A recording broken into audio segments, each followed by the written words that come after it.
شروع اللہ کا نام لے کر جو بڑا مہربان نہایت رحم والا ہے۔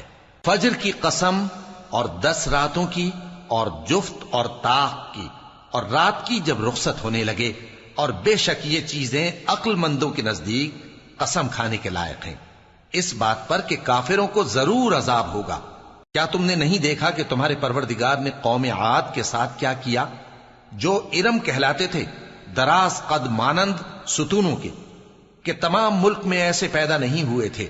اور سمود کے ساتھ کیا کیا، جو وادی قرا میں چٹانیں تراشتے تھے؟ اور فرعون کے ساتھ کیا کیا، جو خیمے اور میخیں رکھتا تھا؟ یہ لوگ ملکوں میں سرکش ہو رہے تھے، پس ان میں بہت سی خرابیاں کرتے تھے، تو تمہارے پروردگار نے ان پر عذاب کا کوڑا برسا دیا۔ بے شک تمہارا پروردگار طاق میں ہے۔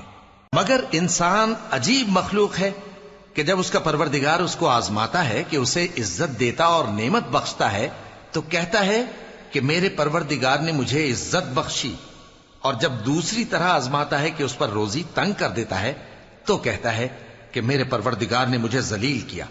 یوں نہیں، بلکہ تم لوگ یتیم کی خاطر نہیں کرتے، اور نہ مسکین کو کھانا کھلانے کی ترغیب دیتے ہو، اور میراث کے مال کو سمیٹ کر کھا جاتے ہو، اور مال کو بہت ہی عزیز رکھتے ہو۔ یوں نہیں، جب زمین کوٹ کوٹ کر برابر کر دی جائے گی اور تمہارا پروردگار جلوہ فرما ہوگا اور فرشتے قطار در قطار آ جائیں گے اور دوزخ اس دن سامنے لائی جائے گی، تو انسان اس دن سوچے گا، مگر اب سوچنے سے اسے فائدہ کہاں مل سکے گا؟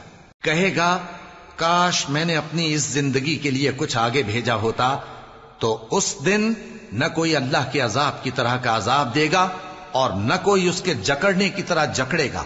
اے اطمینان والی جان، اپنے پروردگار کی طرف لوٹ چل، تو اس سے راضی، وہ تجھ سے راضی، سو تو میرے خاص بندوں میں شامل ہو جا اور میری بہشت میں داخل ہو جا۔